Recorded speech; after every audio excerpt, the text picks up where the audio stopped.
Hello, today is June 24th, 2015. We're meeting with Joe Taylor at his home in Evans, Colorado.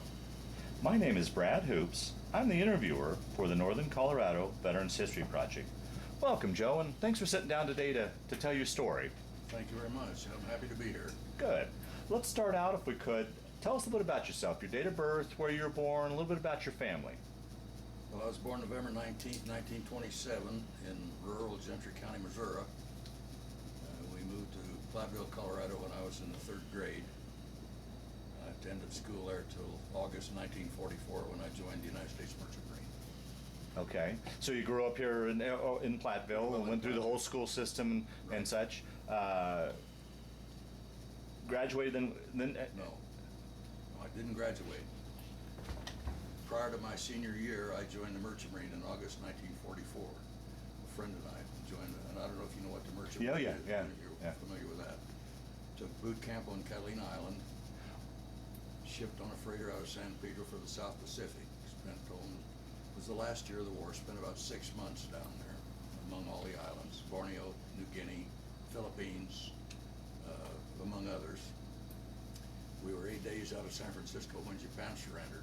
Coming home, I still wasn't 18. I was only 16 when I joined. So you had to get your folks to sign for you then, or we did at the time? Yeah. Well, now it prompts the question. Here's this boy living in landlocked Platteville, Colorado.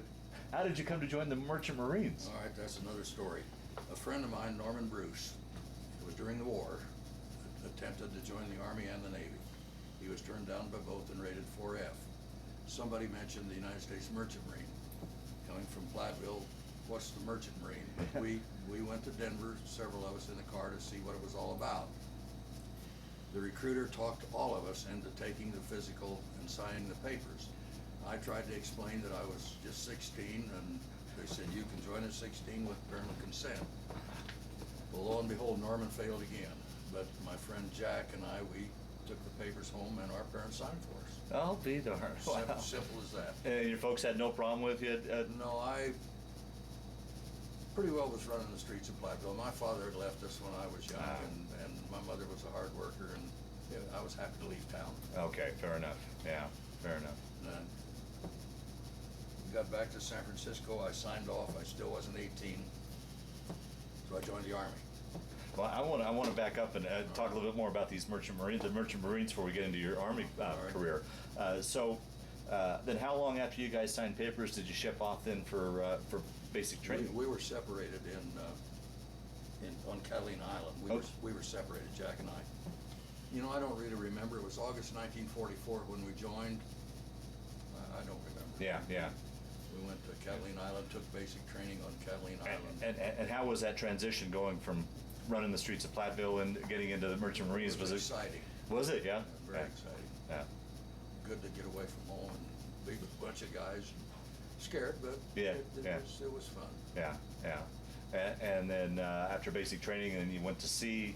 Once again, it poses the question: this landlocked boy from Colorado going to sea.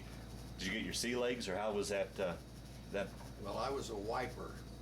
That's in the engine room. That's the lowest rated man on the ship. Then you're a helper. You help the fireman or the water tender. You're learning. You're supposed to be learning on the job. And a wiper, I've got a picture of the ship I was on. I worked days. I just had the day shift. If there was an emergency, of course, I would have to work. But you're just a kid at sea with a bunch of old timers. Wow. Yes. And we made port in a lot of strange places. We hauled everything from everything. We hauled everything. Yeah. Australian soldiers, Japanese prisoners, bombs, ammunition, vehicles, food. We moved from one island to the next, forward, move stuff. So, oh, man. It's an exciting life. Oh, it had to be. I mean, here you, like I said, Platteville, and now you're halfway around the world with these exotic islands and Japanese prisoners of war. I mean, it just, as a 16-year-old, I can't imagine what... I loved it. I was scared. There were times we had some danger, but it was very exciting to me. I thought I might even be a soldier of fortune when I joined the Army, but I found out they shoot back, so I quit.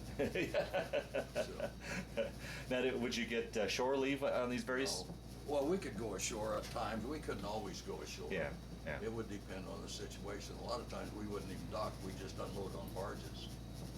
But Borneo, Tarakan, little island off the coast of Borneo, the Australians had invaded that. And some of us got off and went ashore one day, and we were walking down a trail, big as you please, and a couple of Australian soldiers popped up out of a hole and told us we better not go any farther. But New Guinea went ashore in Hollandia and Ley, and Lady Island, Tacloban on Lady Island, went ashore, not shore leave, but just go ashore Yeah, and yeah, look around. And yeah.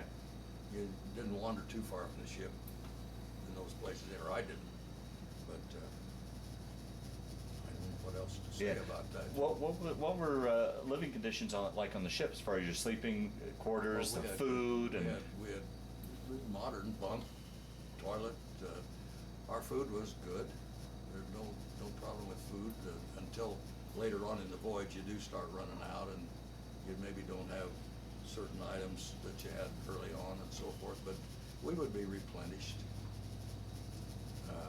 We even carried Australian beer at one point, and we had a reefer hatch, number 4, which was a refrigerated hatch, and a couple of guys took the deck plate up in one of the mast houses. We had a little free beer for a while there, but never did get caught. what would you do when you weren't on duty to pass time? Sleep, play cards, go in a mess and have a cup of coffee, sandwich, piece of pie, something like that. Just pass the time. Yeah. How roughly, how big was the crew on that? I tell you the truth, I don't know. Oh, I okay. don't remember. Yeah. Here's I'm a member of the United States Merchant Marine Veterans of World War II. This is the Anchor Light, the newspaper that we get monthly. I don't know if that's going to work or not, but that's the sister to the ship out. Was it like a Liberty type ship, or No, it was a just different class. The Liberty is a class of a ship. This was a smaller, not as large, was diesel powered. We had three main hatches and a reefer hatch on it. So it was one of the smaller vessels. Well, this tells you the size here if you're all that interested. But Yeah. no, it wasn't a big ship, and it wasn't a Liberty. Liberty was a special. And Oh, I okay. wouldn't want a ship on a Liberty. I was scared of a Liberty. I've heard that. Yeah, yeah. Now, would you guys travel in convoys, or would you be solo, or Both. Both. Yeah. Both. I've got a journal that I kept. I could look up dates and tell you when we were in a convoy or when we had a submarine warning or whatever, but it depended on where we were and where we were going and so forth. But we traveled both convoy and lone. Okay. Yeah, and you mentioned that was going to be my next question. The worries about Jap subs. We had some warnings. Never did see one, or we were never bothered by one. But we did have some warnings that they were in the area. We changed speeds and do a little zigzagging and things like that. Wow. The scaredest I was the first time when General Quarters rang, and my job was to load the clips for the 20mm anti-aircraft gun during battle stations. We had a Navy Armed Guard, by Okay. the way. On Okay. that ship. All right. Okay. And the GQ rang, and everybody's going to their place, and 2 airplanes just waved top high. They were Australian. Oh. Scared the hell out of us, you know. But we had a Navy Armed Guard, but we held thin whenever anything like that came. Wow. And so you said you guys were on your way back to San Fran when the war was When the war was over, announced. when Japan surrendered. Yeah. Yeah. And then did you have to go back out to sea then? No, Back- I signed off. Right. The Merchant Marine, you either sign off or sign off. I didn't want to ship again.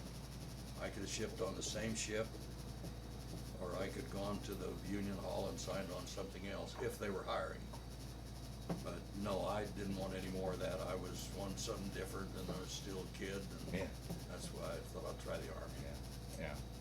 How was, I mean, through the years, the Merchant Marines never really got the credit that they deserved. How was that? That's kind of changed a little bit. Or give them your perspective No, on. that's a bone of contention with me, very much so.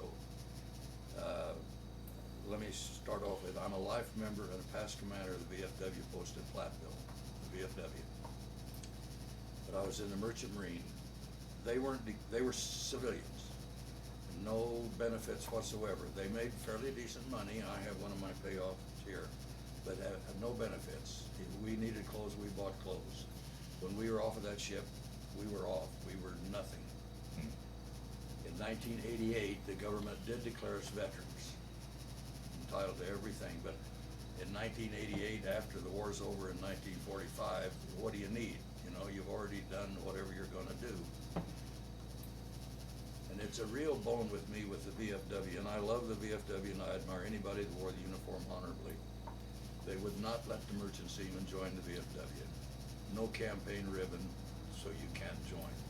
Fortunately, the American Legion did. If you stop to thinking about it, we had a Navy Armed Guard on the ship. They got all the benefits. If that ship had been sunk, there would have been a complete difference between the Navy Armed Guard and the civilian crew.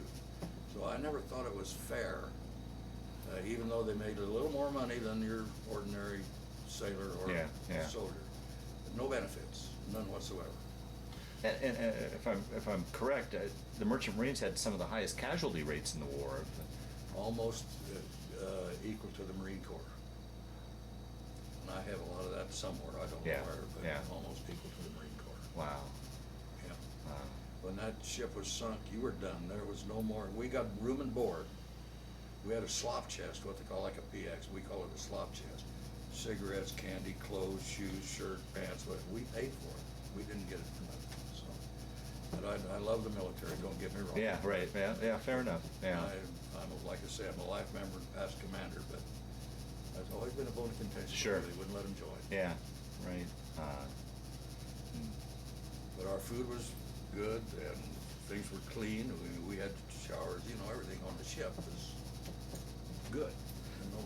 How was communications? I mean, as far as information back home, letters and stuff back home, and I mean, with you guys on the move, were you able to get? I don't remember. Occasionally, I think I had a letter or two from my mother. I don't really remember. Okay. I don't remember. Okay. I'm sure I wrote home, but I don't.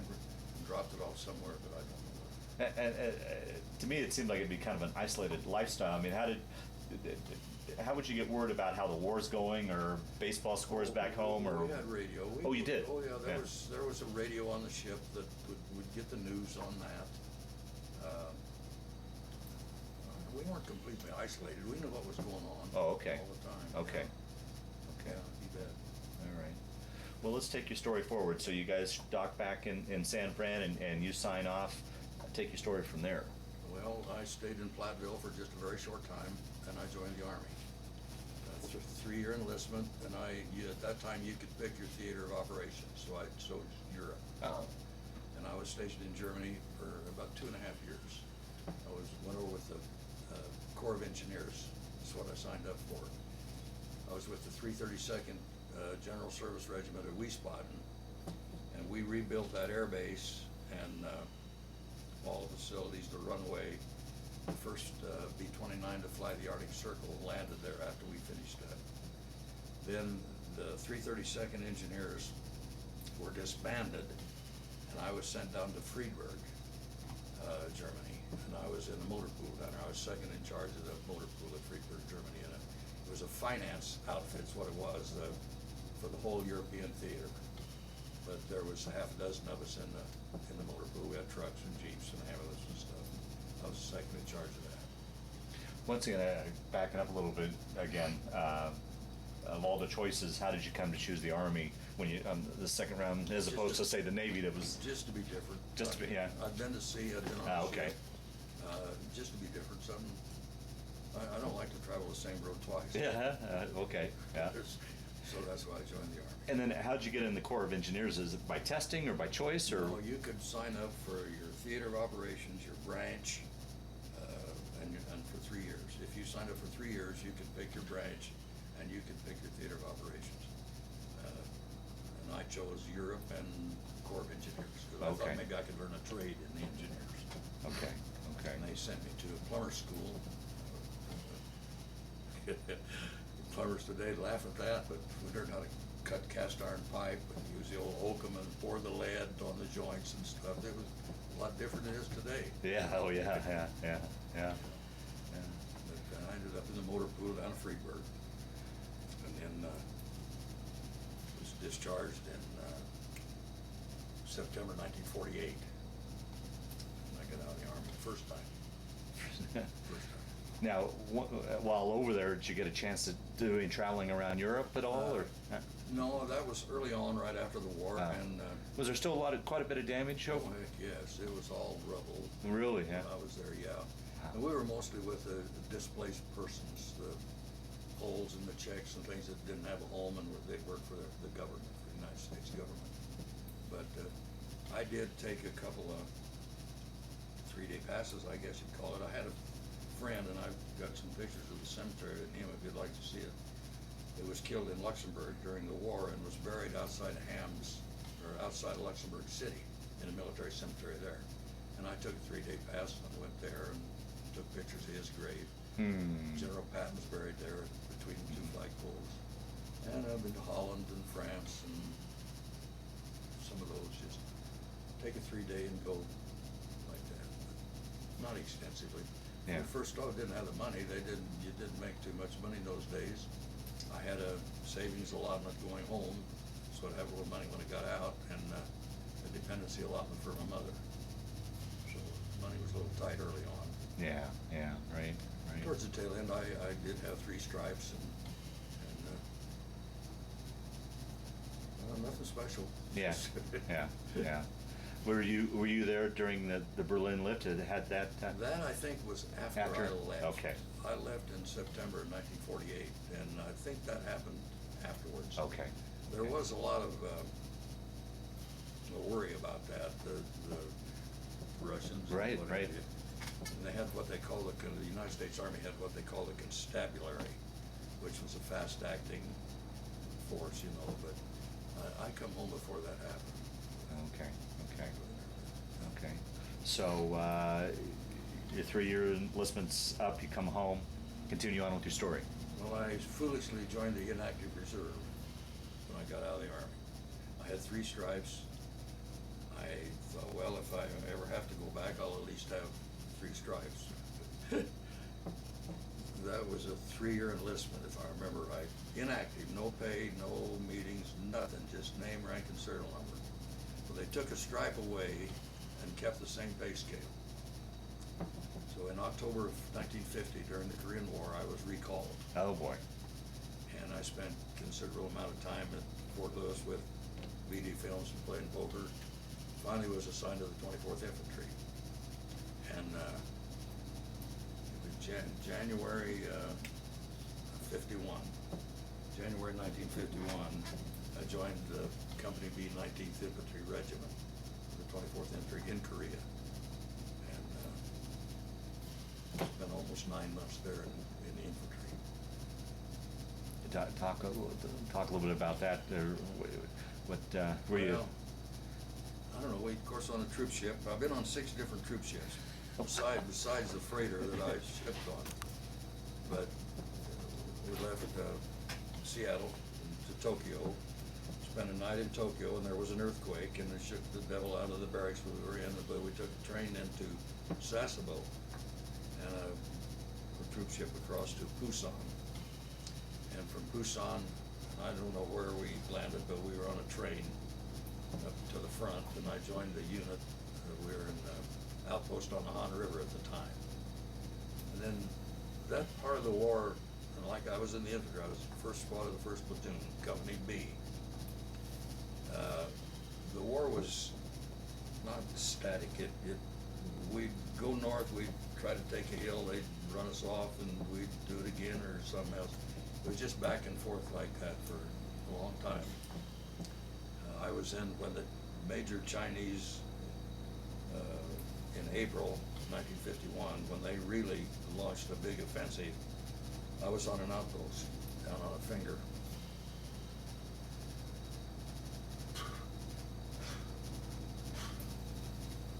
That's enough of that. But anyway, they kicked the hell out of us, and the 6th Rock panicked, and the Chinese poured in behind us.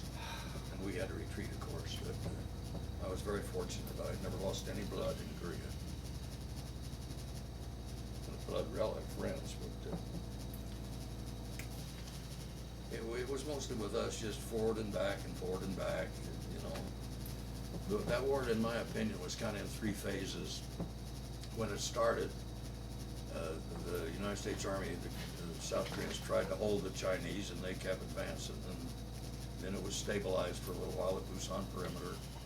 Then they broke out of that, and then it was back and forth till they started talking about the armistice. And then it turned into bunkers and trenches and stuff, and which I wasn't there at that time, so I don't know that much about it.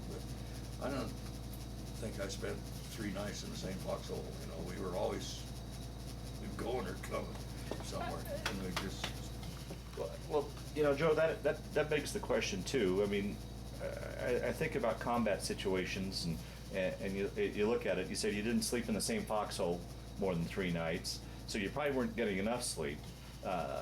Probably weren't eating properly. The hygiene wasn't proper. You're out in the elements in this hole. You named it all. To me, any of those things would knock a man down. But on top of all of that, you've got the stress of war. How do you think you functioned or made it through that? I don't know, but you do. I don't have any idea. A lot of times I don't think you're really in your right mind. I mean, you're just a different. I don't know how to explain it, but it's just different. But you do it. You do what you have to do. You're not alone. There's everybody with you. Yeah, yeah. So,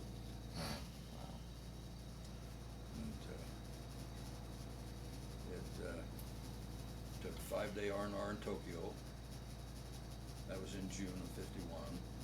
Had some friends from Platteville who was stationed up north of Tokyo, and they spent a night with them. And then we had, I think, a week in Division Reserve, and most of the time we were on line. We spent most of the time on line. So. Wow. I'm here. How long were you over in Korea then?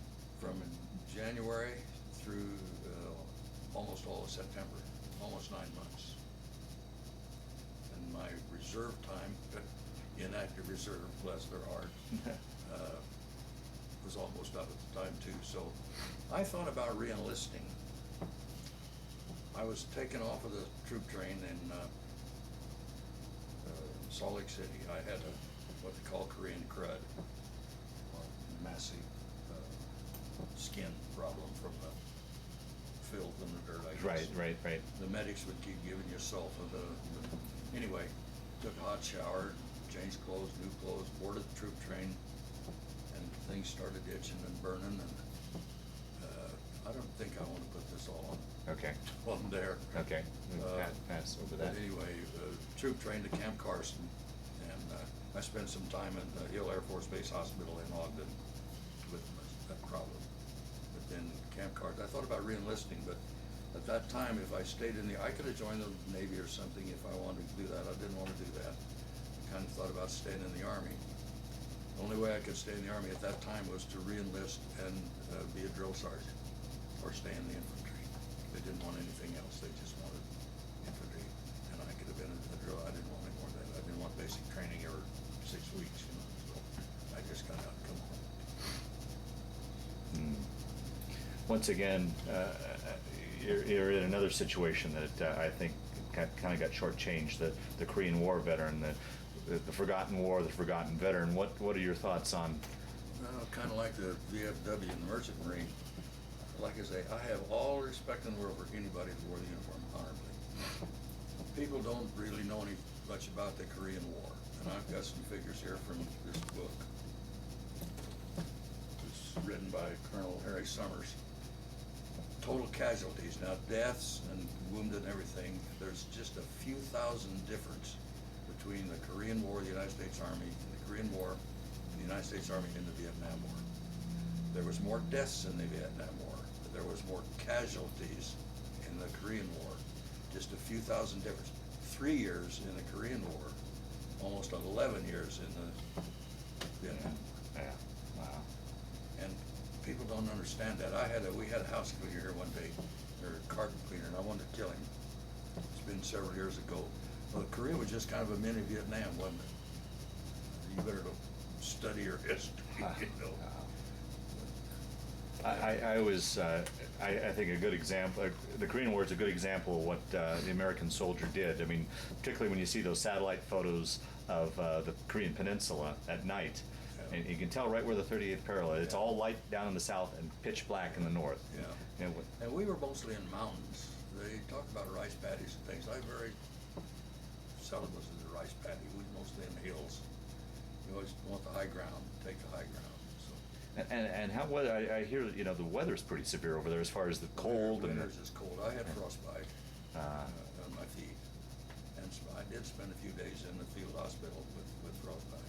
oh man, Nothing real serious there either, I guess. jeez. Yeah. Hmm. That's about it. Yeah. I guess. I don't know. Well, I definitely got a lot of questions here I want to Well, go ask you, but I'm going to probably jump back on both of your experiences. But through the years, have you kept in touch or had any sort of reunions with either groups? The first time I was in the Army, yes, I had a couple of guys that we kept in touch with. The Korean, no, I didn't know their names. You don't want to know the guy. I went in as a replacement. They didn't give a damn what my name was. I really didn't care about them because we really weren't going to be together very long. Yeah. Okay. So I had a couple of good friends from the first time I was in the Army that are dead now. One of them was a New York City police officer 40-some years after he got out of the Army. And he wrote to my mother all the time while we were together. And after we come home, we kind of got separated. You know, I know he always said he wanted to be a New York City policeman. And after my mother died, I was going through her things. I'd lost track of him, and he of me, but there was a picture of him with a number on his collar. So I thought, well, I'm going to call New York City Police and see if I can locate him. So I did. They said, well, that sounds like a training, what do you call it, precinct. But he said, this fellow told me, he said, if you'll write a letter, what you want to do, or who you're trying to find, explanation, send it to our human resources, our personnel department in New York City, give me the address. If he's alive, if he's still in the military, they will let you know if he's alive. Or that they're not gonna give you any information on Yeah, him. yeah. They will let him know that you're trying to locate him, which they did. And then we had phone calls and what have you back and forth. He did come to visit before all this happened. He came through Colorado on the way to California, and we had a great time. But, of course, he's dead now too, but not too many of them. They all go their separate ways, you know. Yeah. Yeah. How about your time on the merchant marine ship? Never kept the ship. No. Yeah. Yeah. Yeah. There was a couple of fellas on there that were from Denver, and I unexpectedly went down to see him one day, and it was a mistake. I don't know what that tells you, but that ended that. No, I don't have anything to do with it. Yeah, yeah, yeah, yeah. Well, let's go and jump into your post-military years. You got out of back from Korea and out of the Army. Take your story from there, then. Well, let's see. The first time I got out of the Army, I beat around the world quite a bit, around the country with a friend and I. We worked up. We helped tear down Farragut, Idaho. That was a naval training station at Farragut. That was before I was called back into Korea, back in the Army. But after I come home from Korea, well, I tried to settle down. I had a lot of different jobs. I was trying to find myself. I met Barbara, and we got married. I was drinking pretty heavy, but she stopped that, thankfully. And Do you kind of attribute that to your Korean experience? I like whiskey. Oh, okay, all right. Yeah, Yeah. it was kind of fun. I mean, did you have any problems getting back in the state, and after you'd been through everything you'd been through in Korea and such, readjusting to civilian life, and were you able to put those experiences behind you? I think so. Yeah. I think I did. I had tried all kinds of different work. No, I don't think I had any problem. I think I put it all behind me as well as I can. But we got married. I got into lumber business, and we transferred around from here to Wyoming to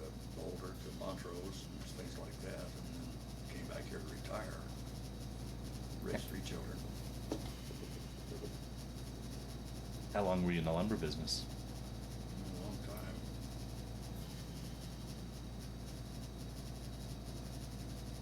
I guess pretty close to 30 years. Is that 25, right? 30 years, yeah. We went to Wyoming in 60. When did we go to Lusk? About 60?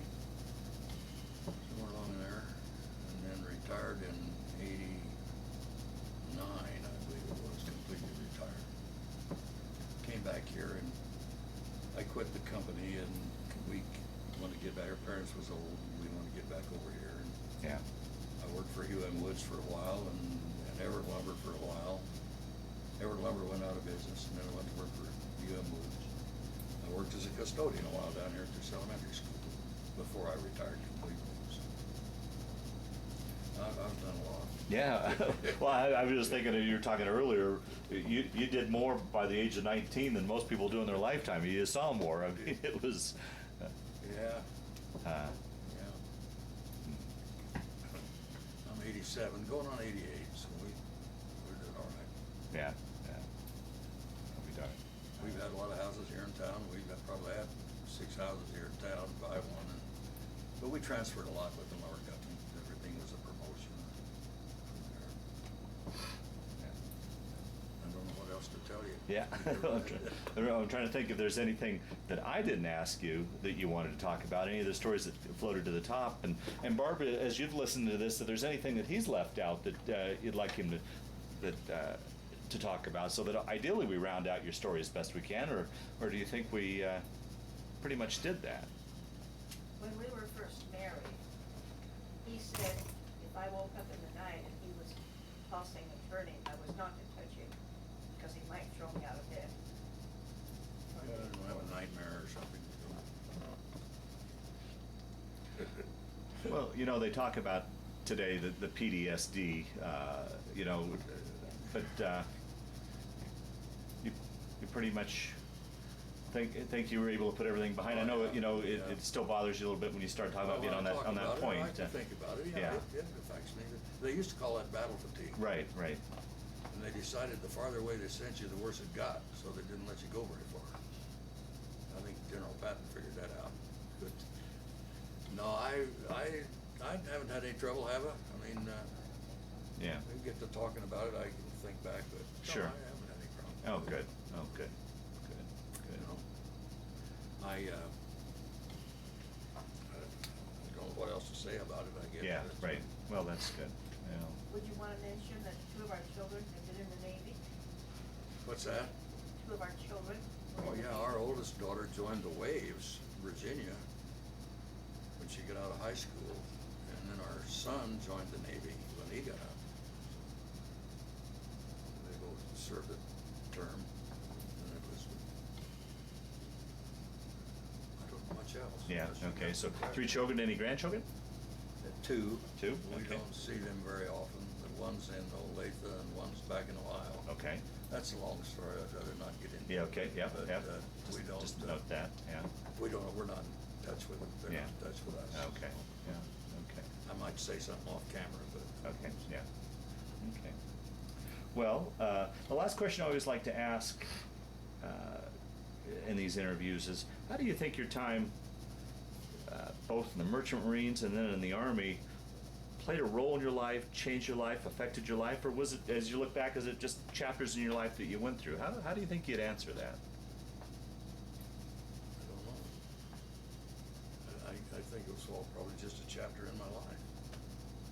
I think I learned respect for other people.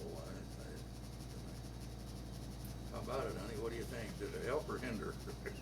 I can't say. Yeah. I don't know. Yeah, okay. I really don't know. I think it was just a chapter. Each one was something different. Yeah, yeah. Like I say, I don't like to travel the same road twice. If I go this way, I want to come back that way. So. Have you ever had an opportunity to backtrack and go back to Europe or Korea or any? No Yeah. desire whatsoever. Oh, right, yeah. No desire whatsoever. Yeah. No, I don't care to. I don't even want to take the honor flight. Is that right? How No. come? I've been there, done that. I've been to war, for one thing. I visited my friend's grave So I don't need that. Yeah, yeah. I don't need that. I'll leave that to the guys who think they need it. And I admire them, you know, if they want to go, but it's not for me. Okay, no, fair enough. Yeah, okay. He doesn't like to stick with anything very long, but we've been married 63 years. How about that, huh? Yeah. I must have found something I like. Yeah. Well, Joe, I want to thank you for sitting down to tell your story today, but more importantly, I want to thank you for your service to our country. I appreciate that very much. Thank you.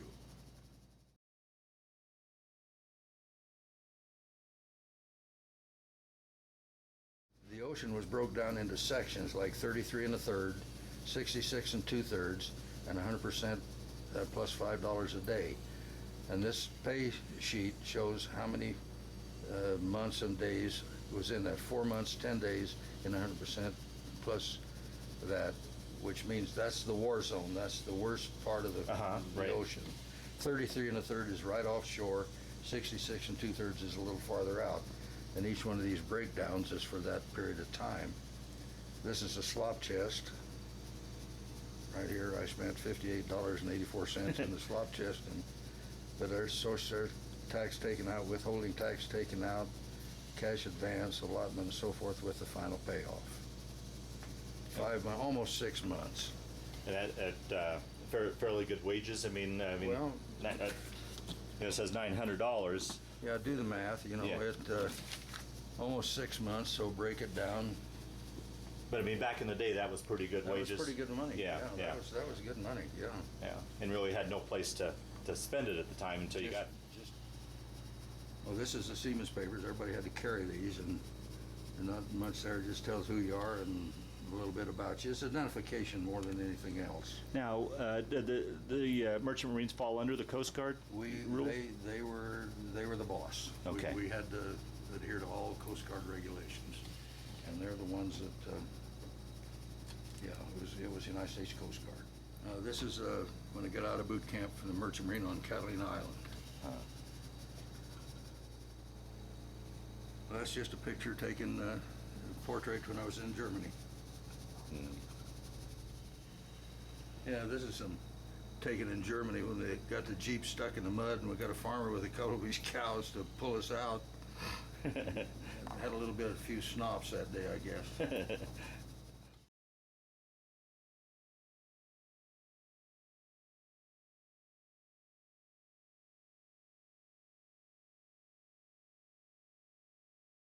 Joe, what do you have here? That's a safe conduct pass that picked up in Korea's in several different languages. The Chinese put those out, trying to get us surrender, I guess, but I can't read it. My eyes aren't good anymore, but if you read that, they've got some English spelled kind of funny in there. Oh, is that right? Yeah. So is it kind of a propaganda leaflet? Yeah, it's trying to safe conduct. If we surrender, see. Oh, I see. Okay. No, Okay. nobody paid any attention to it. Wow. Just a souvenir. Okay, this of course is my dog tag. That should be up here, but it fit better down here. Mm-hmm. These are from the United States Merchant Marine.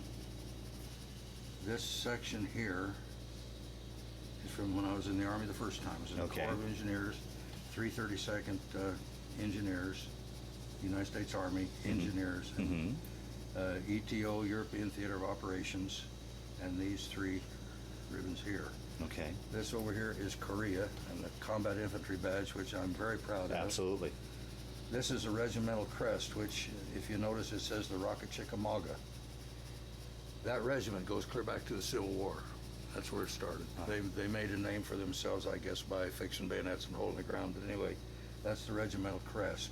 And then these, I was at 24th Infantry Division. The pineapple. There's the infantry. There's the infantry.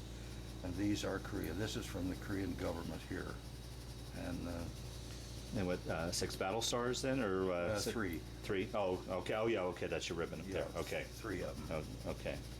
And that's the only photograph I got. You won't be able to see much there.